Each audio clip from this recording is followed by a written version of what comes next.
Another Rolex Subie homage, the Addiesdive Diver MY-H3. So this watch has anti-reflective coating on the underside of the crystal. It's got a Japanese quartz movement, 200 meters water resistance, fully stainless steel bracelet as well as a stainless steel case. It's got 120 click ceramic bezel. It has a two-tone supernova illuminating the watch. So the bezel is illuminated as well as the dial hands as well as the indices. This watch has quite a few surprises up its sleeve, and I'm going to be telling you all about this watch today. So without further ado, let's get into the review of the Addiesdive Diver's 200 meter watch, model number MY-H3.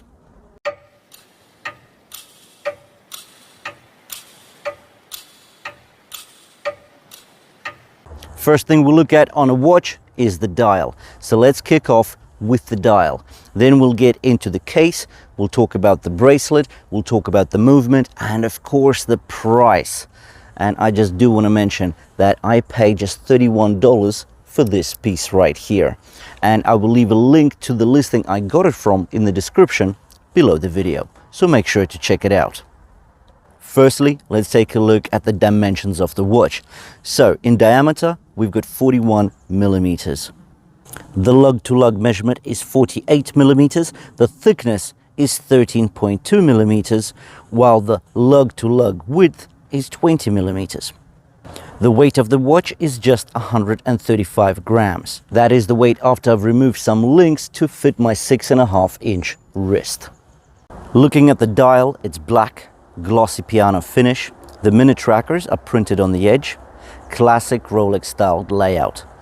Down facing triangle at the 12 o'clock position, the buttons on the 6 and 9 o'clock positions, and circular hour marks everywhere else. At 3 o'clock we have a date window with a cyclops magnifier just above it. The magnification looks at least 2 to 2.5 times, just as expected on a Rolex homage. The amount of text is just right. The logo under the 12 o'clock and a single line just above the 6 o'clock position. There are 3 hands in the Mercedes and lollipop fashion. We get a 120 click bezel here, and it's actually a ceramic bezel. On top of that, it's a lumed ceramic bezel. The click action is decent. The movement is fluid enough with sufficient weight to it, so it doesn't feel tinny at all. The alignment with the dial is almost spot on. The only comment is that there is some minor play back and forth at every click position of the bezel. The lume is where this watch shines.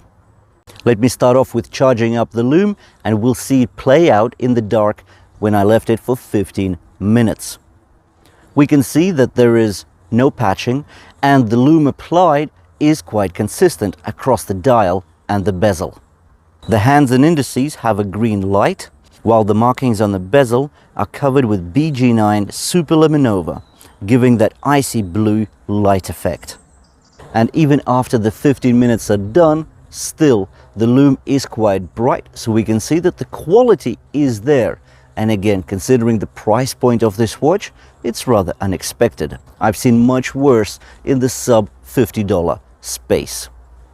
The crystal covering the dial is mineral glass. It's flat, and the only bump protruding above the surface is the cyclops. The surprise in this watch was that at such a low price, this watch actually gets anti-reflective coating on the underside of the mineral glass. So unfortunately it's not sapphire, but we don't expect it usually in the sub $50 region. But the anti-reflective coating does look good. So even in direct sunlight, everything is clearly visible on your dial, and you don't get much of the reflections. The case is 316L steel with fine lateral brushing around the bezel and the lugs, while having a polished look on the sides of the case. The crown is signed. Now, the previous versions of this watch did not have a signed crown, so this is a nice update. The crown is also guarded. It's hefty and has a nice grip, meaning comfortable turning and adjustment of the time or date. Unscrew it, and the first position, it changes the date. At the second position, you can set the time. The good part about this quartz movement is that the mechanism hacks. The case back is a screw down solid chunk of steel. The Addiesdive logo is also engraved on the back. Now once again, this is an update to this design. On the previous versions of this watch from Addiesdive, you didn't have the crown nor the back of the case with the logo engraved on it. Now it's time to talk about the movement on this watch. So what we get here is a dependable MY-H3 2115. With this particular movement, there's nothing flashy about it, but it does keep your time very accurate, with a variance of just plus minus 20 seconds within a month. And a battery should last you up to 3 years. The steel bracelet is another positive in this $31 timepiece. It's a 3-link oyster-style bracelet. The link in the middle has a polished surface, while the links on either side are brushed on top and polished on the sides. The links are steel and held together by push pins. Another pleasant surprise for me in this watch was that the end links of the bracelet are also solid steel. The end links have protruding male links, hence increasing the length of the watch to 53 millimeters. So if the lug to lug was 48 millimeters, now we get 53 due to the male links. The clasp is plain and unsigned. It's made from pressed steel. There is a security latch and double pusher security system, and 3 holes for micro adjustments. On my 6.5-inch wrist, it looks splendid. There is no lug overhang. It has a solid heft to it, where the weight comes to 135 grams. But that is after I removed several links to fit my wrist circumference. Now that we have covered the watch in its totality, I want to look at some of the positives as well as the negatives that I've found with this watch. Now, of course, with the negatives, let's keep in mind the price point of this watch, because for the price, I think it's a definite good buy. Yet, I do have to mention these negatives. Now, the design of this watch is not exactly original. There are plenty of homages to the Rolex Subie, and this one is just one of many. Also, considering it is a 120-click bezel, that is a positive. The negative is the fact that there is some play on every click position. It's not major, but it is there. Also, it does have mineral glass. Now, sapphire glass would be better. I know the price point, but nonetheless, it's mineral glass crystal. Another slight negative is that the clasp is actually made from pressed stainless steel versus milled steel. Now that I've mentioned the negatives, let's talk about the positives, because they definitely outweigh the negatives. So you do get a signed crown.